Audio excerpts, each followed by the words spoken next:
I'm Riley, And I'm Ronnie, and this is the Plan to Eat podcast. where we have conversations about meal planning, food, and wellness to help you answer the question, what's for dinner? Hello, and thank you for listening to another episode of the Plan to Eat podcast. Today we are interviewing Elle Gadient. She is a farmer advocate for Niman Ranch, and Niman Ranch is a community of hundreds of independent family farmers and ranchers who raise pork, beef, and lamb traditionally, humanely, and sustainably. Elle grew up on a diversified farm in Iowa and raised livestock, including Niman Ranch pigs. We had the opportunity to meet Elle at an Edible Institute event in Denver several weeks ago. And today we just talked to her about her story and about what Niman Ranch is, about the importance of how animals are treated, and then the products that Niman Ranch puts out and why they are high quality and why you should purchase them. All right, Elle, thanks for joining us on the podcast today. We appreciate you taking some time to be here. And we want to say congratulations on making the Forbes 30 under 30 list. Thank you so much. Thanks for having me. I'm just so honored. I can't believe it. It's a pretty Yeah. big deal for sure. It's not just like a pretty big deal, it's like a gigantic deal. Yeah. Forever, you will be on Forbes 30 under 30 in the year 2022. That's Wow. crazy. Yeah. Why don't we jump in and you just tell us a little bit about you and your role at Niman Ranch? Thank you. I'm Elle Gadient. I'm the Niman Ranch farmer advocate. I grew up on a family farm in eastern Iowa, and we raised hogs and cattle. And the hogs we sold to Niman Ranch. That's how I originally got involved. And then throughout college, I was a scholarship through their Next Generation Foundation that led to an internship in the communications team. And then they created this role to better support farmers. That's awesome. So, what is your general day to day look like? I mean, you said they created this role. So I'm guessing they kind of created it because they wanted you to fill this position. So, what does that look like to be a farmer's advocate? Oh, today, I'll start with today. I just had the best morning. So I started my morning. We have this farmer mentor board, and it's experienced farmers that are in this group to better support beginning farmers because it's really challenging, of course, just getting into farming with the land access and debt. But then also Niman Ranch, we raise pigs without antibiotics and we raise them outdoors in deeply vetted pens. So there's more learning curves on how to have the lowest stress environment. So this board is training and being a resource for new farmers. And we had a call this morning discussing what more we can do to support those beginning farmers. So that was the best start to the day. And then overall, it's my role is amplifying those voices, so bringing those voices up to Niman Ranch leadership and always representing the farmers in company decisions and how we're navigating through the changing market. Wow. So tell me about the area that you cover. How many farmers are you interacting with? Over 600 families that are in the network, and my family is one of those. We're in over 20 states. Many of the farmers are from Iowa, where I grew up, and with that too. So advocating for sharing their stories, but also building resources and how I can create more resources like that mentor program is something that I started at Nyman and or relaunched. They had it years ago, and then we relaunched it recently. And then with their scholarships and grants, how we can reach more families with that. Oh, excellent. Yeah. So I was reading I think it was a blog post on the Niman Ranch website that the average age of a conventional farmer is around 60 years old right now. And Niman Ranch farmers, the average age is about 20 years younger. It was like 42 or 43. Mhm. So I'm guessing your job, some of these advocacy programs that you're creating kind of play into that, right? Like helping younger farmers get into the space so that we can continue to have farmers as we all get older too. And that's what we're really proud of for the programs that I'm leading with the foundation, with that mentor program, but also just Nyman Ranch as an opportunity. It's a niche opportunity. People can get started as small farmers and I could just have a few pigs as I'm getting started. And you don't need a lot of land. You don't need a lot of capital to invest to have this opportunity and this training to help you grow and help diversify your farm. And what was so appealing to my family is the stability of Niman Ranch. You have this low cost needed to get started with it, but then you're getting paid a premium because you're going above and beyond in your raising practices. We follow strict protocols to care for the animals. And by taking those extra steps, we really say a labor of love that we're putting into it, and we're being rewarded. And no matter what happens to the market, there's always the stability of our price we're paid. And for a farmer, I mean, I feel like that's stability is not usually the name of the game, right? Because you really are at the whim of weather and a lot of other things, health of animals. And so I guess that is just such reassurance for farmers who really love the animals that they're raising. Yeah. Just especially now, grain prices are really high, land prices are at record high, and to have this stability, and especially for beginning farmers who haven't experienced these high market fluctuations in their time farming, to have at least they have that something that's stable and the strong community of the fellow like-minded farmers to be there for support. What are the protocols that they have to meet for their animals? Ooh, and our protocols are unique. We have never ever antibiotics, which is different than no antibiotics or antibiotic free. Doesn't mean that they were never given antibiotics. And how we do this is we raise the animals in lower stress environments. We have bigger space requirement per animal. On our farm, they're born out on pasture. They're with their mothers longer than the conventional systems. They're with their mothers for at least 4 weeks, the baby pigs are, and then they stay with their litter throughout their lives on the farm. And for us, they always have access to sunshine on our farm. And who doesn't that make feel better? So space is a big one, the low stress environment.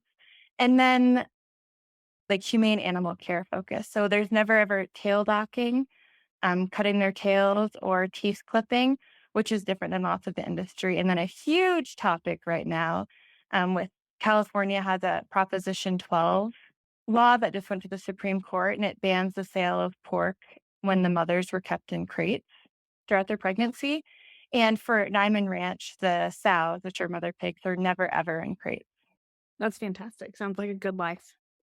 Yeah, it sounds like Niman Ranch is going to then be the preferred pork option in California if that goes through because you guys will be you're already on that track. So that's awesome. I think we all have our personal reasons for like why we would want animals to be treated humanely when they're being raised, but is there like a different components to like just like why I don't know exactly what the word, but like just humane treatment of animals is important for, like the food that you're eating and, the livestock and all that? We think so for Niman Ranch overall, the the way the animals are raised, they get more exercise. They are in those lower stress environments, not needing the therapeutic antibiotics throughout their lives. Translates into the meat quality. So there's more marbling in the meat, more intermuscular fat. It is phenomenal if you haven't tried Niman Ranch pork. And then also for my family personally, it's the quality of life for us and for our animals. They're our livelihood, and we really do. We love them. They're like each life of them matters to us, and making sure that they're having a good life is very important to us. And that's why we do this extra labor in raising our animals outdoors and with access to sunshine, because we think it's best for them. That makes me think, I think you actually told this to Riley. So we met Ellie at an edible event in Denver and you guys were talking about livestock and like you said just a really powerful statement which is just like these animals only ever have one bad day in their life, which I think is such a powerful statement, such a good thing to consider when you're thinking about like, the food that you're eating and how it's treated and everything. I really loved that. Thank you. And I truly believe it too. Riley and I bonded over our love of cows. And it is, you have them in their life, especially if you have a bottle calf, and you just love them, looking forward to your time together every morning and evening. And then eventually, when it comes to market time, she'd ask how I dealt with that. And that's what I think of. I loved them and gave them the best life possible their whole life. And it's just that only that one day Yeah, that that's isn't. great. And through it all, we respect and honor that. Yeah, cows are an interesting one. I have a couple of bottle calves myself, and one thing I learned about cows is that they can recognize faces. So they know people. So they know me. When I go out to feed them, they know me. And the longer that I've had them, the more that I feel like they actually do know me. And I know that that sounds silly, but they're not like dogs. They're different than that. But there's this element of like, they know why I'm there. I'm there to give them food. So they love me. But I just feel like that I interact with them. And like one of them in particular is a little bit feisty and he always tries to get out of the pen when I open it up. And but he plays me. He does not play my husband. He, like, interacts with us very differently when we go to feed him, and he'll try to sneak out and open kinda, like, nudge the door open a little bit to try to get out, and it never happens to my husband, it always happens to me, and but it's just he knows who I am. He knows he can do that to me, and he can't to my husband, so, um, I don't know, that's just a side story about sweet cows. I love it. Each one has their own personality, and you really get to know that throughout their life, and I love it too. My Jenny was a bottle calf of mine, I don't know how long ago, and she's always been the sassiest girl. And you move cows, she does it to all of us, if it's my parents or I, and she'll go the opposite direction, and she pretends she can't see you, and it just cracks me up that she's so sassy. Oh, yeah, that's awesome. So then the farm that you grew up on, you guys did you have both cattle and hogs or just hogs? Yeah, Okay. cattle and hogs. The hogs we sold to Niman Ranch, and the cattle we sell locally. Oh, okay, great. Cool. That's awesome. And then that family farm is back in Iowa, right? Okay. Yes, But you're in Colorado, close to us, right? yes, I'm in Colorado. I worked at our Niman Ranch office is in Westminster, and so I came out to be in the office, but I get back to Iowa very often, and I'm working on my transition back to the farm. I do miss it, and I miss the animals so much. Do you have siblings? Is your family farm multi-generational? Yes, my brother is also involved, my little brother Johnny, and then both my parents are involved as well. And then we Awesome. bought the farm. Part of our farm was my grandparents' farm where my mom grew up. And we bought the neighboring farm when I was a kid, which was the best way to grow up. We were on the farm and then just we could walk to grandma and grandpa's house. Oh, that's awesome. That's great to be close to family, and hopefully you guys had to get to have, like, delicious grandma family dinners and stuff. Oh, yes. One thing that you talked to us about, when we chatted with you before was, that you are not a huge meat eater. And so I'd actually like to talk about that because I think that's a unique position that you're in, being a farmer and respecting animals and loving animals but choosing to consume animal products. But like how you balance that, I would love to hear your story on that because I really enjoyed hearing it before, and I'd like to for our audience to hear it too. I I believe in less meat, better meat when available because I care so much about the animals, so much about my family farm. I prioritize, I only want to be supporting my family farms and farms like that. The people who are putting in the extra effort to take care of their animals, to love their animals, to care for the land, and for that to be raised or food to be raised by family farmers. And to do that, I am very mindful of where I purchase meat. Of course, I buy from Niman Ranch, and often when I go back home to the farm, then I bring back a cooler of fresh meat because I just want to make sure that I'm putting my money where I want to be supporting and helping businesses like my family's thrive. And we'd also talked about when I was in college, I was a vegetarian, and it was to be like fight back against industrial agriculture and the the big meat packers in the industry and that are running the small family farms out of business. And I get really worked up about this. So I was vegetarian throughout college, and I didn't have as much access to be purchasing Niman Ranch, and I wasn't investing as much in researching where my food was coming from. So at the time, that's how I did. But then after, I realized I'm not supporting what I want to if I'm not supporting anything.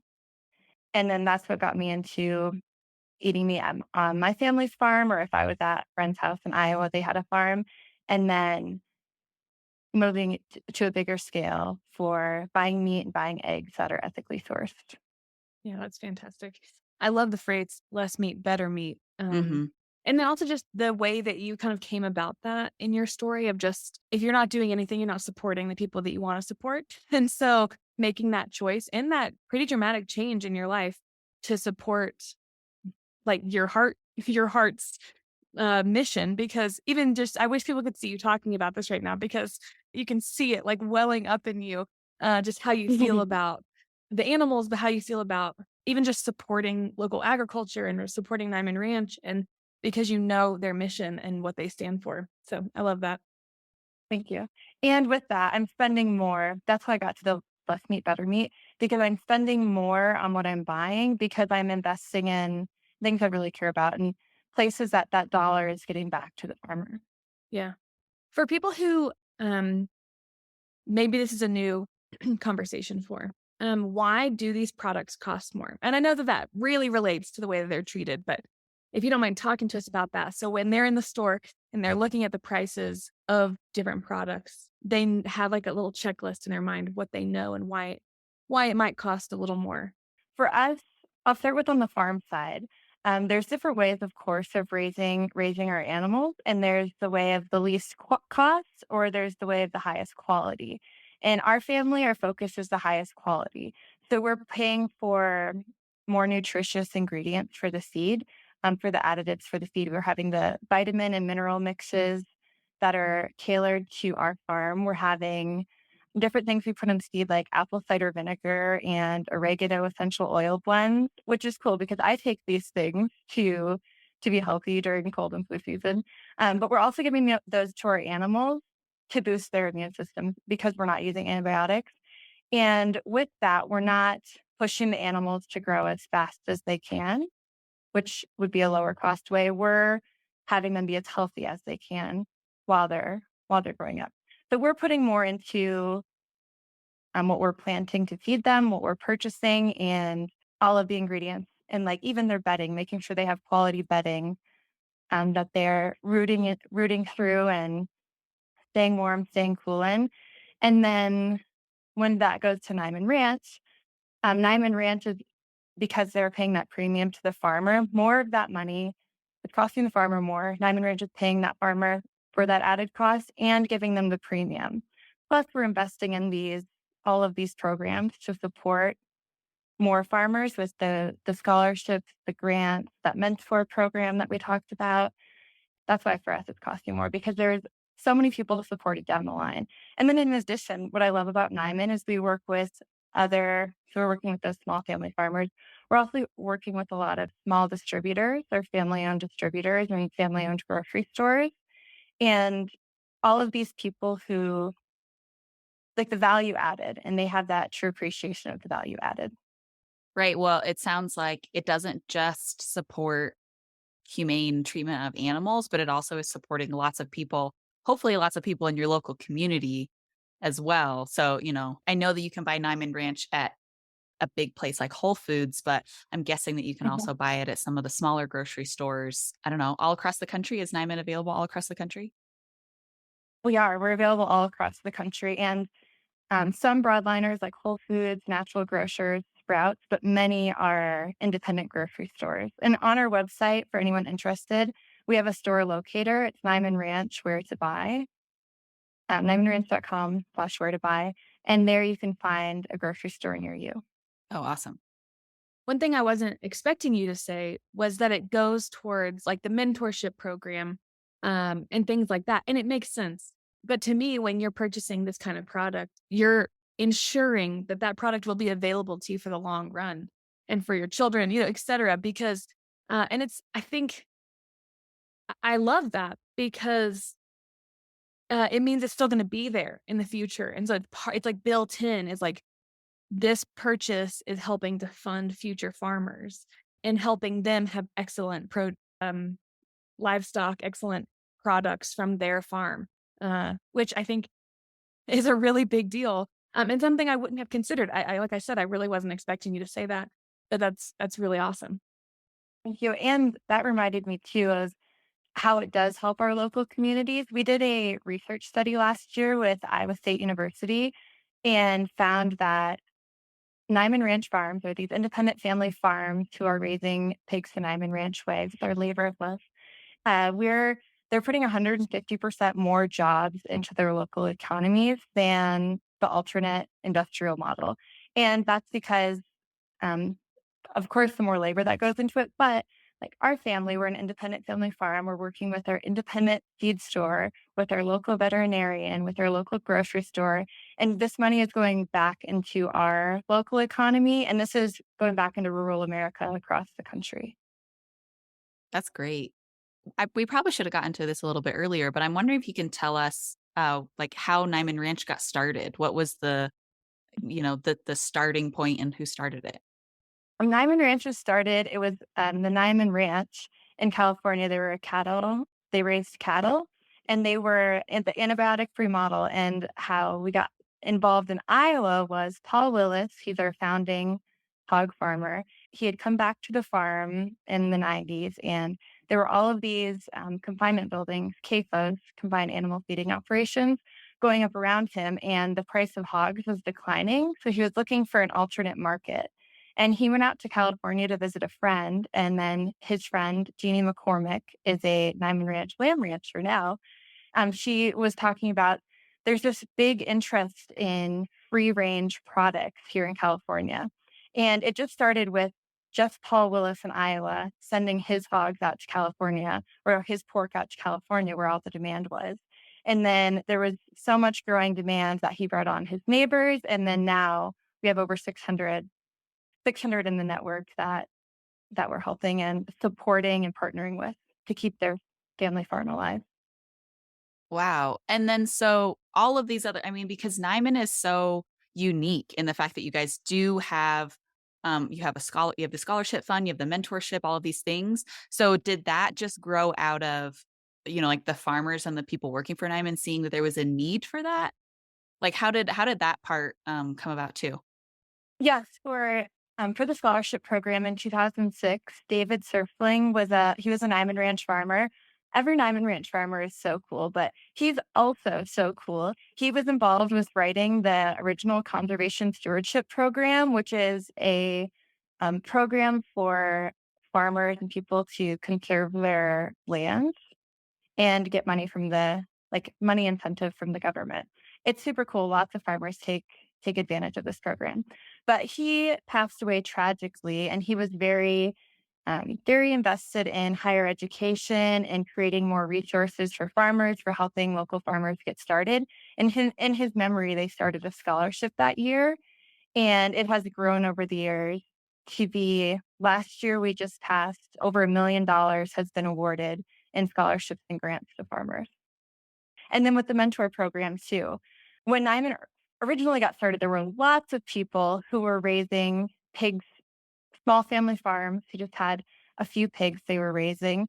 And then as the industry has consolidated quickly and that has gone to the wayside, there's not many people who are growing up raising pigs anymore. So we're seeing this need that this education that I grew up with on how to raise these pigs. Lots of people don't have this opportunity, but we still want to help them not only with the opportunity to partner with Nyman, but the opportunity to be successful. And that's where the mentor program came from. If people wanna get involved with Niman Ranch, is the mentorship program kind of like a requirement partially also? Because you kinda build them into your processes and, kinda, how it all works and, if it is required. They're open, they're welcome to participate as much or as little as they're interested, and their mentor will check in with them, and they're open to visiting or calling as much as they'd like. So some people are very, very active in it, and then there's other people who they grew up on the farm and they're feeling confident and thanks for the call, but we're feeling good. They may be working with their parents yet or their aunts or uncles. Sure, yeah. I love it. That's my favorite part of my job is getting to work on the farmer mentor program, getting to know all of these farm families and just you get ideas from each one on what would be helpful for them or they've always wanted to do like this mentor program. Like we've always wanted to help more farmers in our community, but we're not meeting farmers that are raising hogs anymore. And just there's just so many things. And then there's people who love to share their story. and connecting them with opportunities to, if it could be with the media or it could be a written blog or traveling to visit Niman Ranch restaurants to, I love tailoring things to help each person succeed. Yeah, it's really neat that the opportunity exists for someone who may not even have a farming background, but who is excited about this for however they came to be excited about this, to have that process to walk through, and feel supported by their farmers and not just like they're going at it alone. Farming, I feel like is just and maybe this is just a belief that I have, but farming is just family oriented. Like, I just feel like farmers that I know, their parents were farmers, their grandparents were farmers, their kids will be farmers. It's just like this very multi-generational process. But there are people out there who don't have a farming background, but who want to get involved, and this is what they feel like their life's calling is. So the fact that you offer something like that for somebody who's new and passionate about the things that Nyman is passionate about, is a really unique opportunity. I agree, and I love that. I just recently was looking back, and I'm the fifth generation to be farming in the United States, and I've just been I feel really lucky to have gotten to grow up this way, but especially I feel like my parents' generation, a lot of people left the farms during that time, and I love to see the many niche opportunities like Nyman. Nyman's just one of them for these people who are coming back on a small scale that they can partner with an organization that really cares about them. Well, I was gonna say, I think that's a really special part about an organization like Nyman is that, we all like to eat food and we all like to eat good food. But I think that the production of the food that we eat is often really undervalued on an individual level, on a societal level. And so it's really great to hear that there are organizations like Nyman who do a really good job of taking care of the people that work for them so that, those people, hopefully, it does continue to be a multi generational thing for people because they love what they do. And they don't, I think that part of the reason probably why people in our parents' generation moved away from farming is because they were like, "There's no money in this. I'm not treated very well." All of the list of things that are associated with, more conventional industrial farming. So I just think that's really special, and I'm really glad that we're getting to learn that there are people who do still really care about farmers and the industry. But I just love it. Me too. Thank you. And what's so cool is that each family, it's an independent family farm. So they own their own pigs, they're making their own farm decisions, they're growing crops to feed those that are grow best in their soil or grow best in that local climate. And as long as they're meeting the protocols of Niman Ranch. And we have field agents that go out and check in with the farmers. They talk to them weekly. We're third party audited by Certified Humane. So it's not just Niman Ranch making sure that being there for a resource, but also making sure that all of the protocols are met. We have Certified Humane also going out, and then different customers also that buy Niman Ranch have their own audits to make sure that, or to ensure and see that Niman Ranch really is what we say it is. And I just believe so deeply in this company and what we're doing. I actually think that was a really interesting thing that we learned at that edible event that we met you at was that I don't think I realized like how much farmers do aside from animal husbandry. Like there's all of these audits that they go through, or like in this situation, like it's not only animal husbandry, it's also growing crops. Like it's a very intensive job. And I think I think this idea of just like peeling the layer back a little, like peeling the curtains back, I guess to kind of like get a little bit inside of you just gives me so much more respect for what farmers are doing and particularly, farmers who are doing their best to have humane care for their animals. And I always especially think of it as I'm here in Colorado today working in the warm office and it's snowing and blowing on the farm. And I talked to my dad before work and he's getting bundled up to go outside and check everything that you're doing it every day, no matter the weather. And you're also like with those weather, we're also of course making sure that our animals are comfortable and protected from the weather. I, did not grow up on a farm. I live on a ranch now, and, you just become so much more connected, to the place where you live and the animals you're raising when you have to spend that much time with them. I don't know. I just don't think it's a very well-known thing. I had a good friend of ours is a cattle rancher in eastern Colorado, and he couldn't come to my wedding because he had cows being born because a snowstorm came in that day. And at the time, I was like, "Oh, a bummer," And now I'm like, "Yep, I just get it now."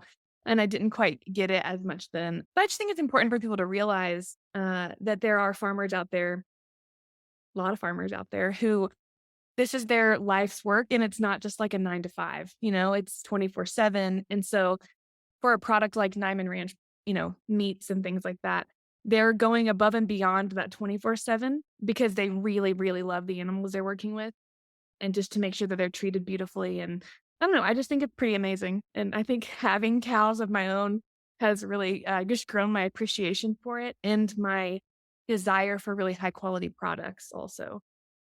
Yeah. It's not really a I question. too. I just think it's important that people know, you know?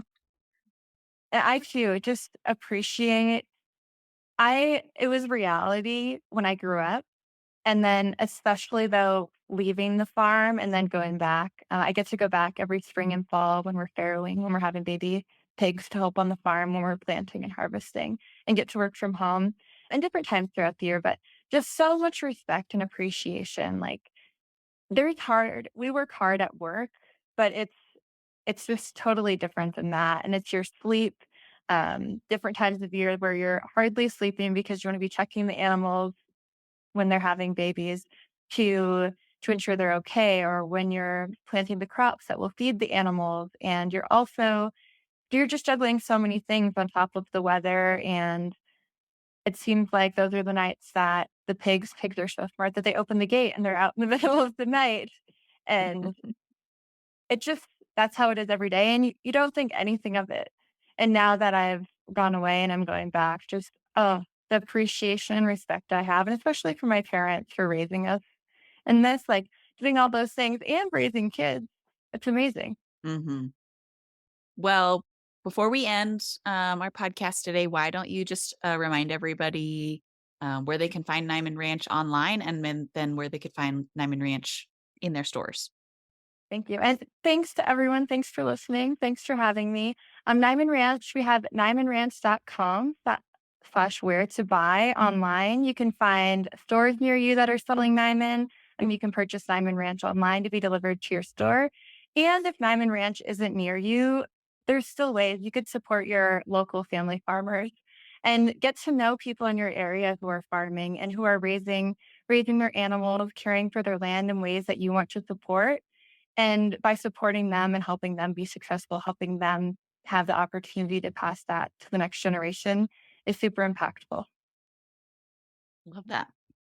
Okay, well, we like to end our episodes talking a little bit about recipes. So, can you tell us a Mm. recipe that you've had recently that you just loved and would like to share with our listeners?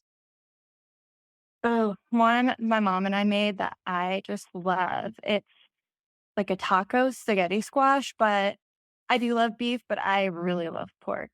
So spaghetti squash, and then we put ground pork, beans, spicy tomatoes, peppers, and really any other furnishings with cheese, salsa, and sour cream. It was amazing. And then I froze part of it, and when I took it back out and heated it up, it was just as amazing the second time. Oh, she's speaking my language. I love freezer meals. Yeah, really. Yeah, I, that sounds I really love good. being able to use a spaghetti squash as a substitute. It's the best. And yeah, I felt Awesome. so healthy too. Yeah. That's awesome. Thank you so much for your time, Ellie. We really, really enjoyed this conversation. You're just such a lovely person, and I just can't wait for people to hear this. So thank you. Thank you both so much. Thanks for having me. Thank you for listening to this episode. We wanted to just mention really quickly that we talked about edible a couple times in this podcast, and we wanted to just shout out to edible communities and edible magazines. So, edible magazines are local magazines that you can find in your area that have stories focused around food and restaurants and food culture, farming, agriculture, a whole lot of stuff. Thanks so much for listening to the Plant Eat podcast. We hope that you'll subscribe to this show so you get an update every time we launch a new episode. And if you're interested in any of the recipes we share on our podcast, you can go to planty.com PTEPOD.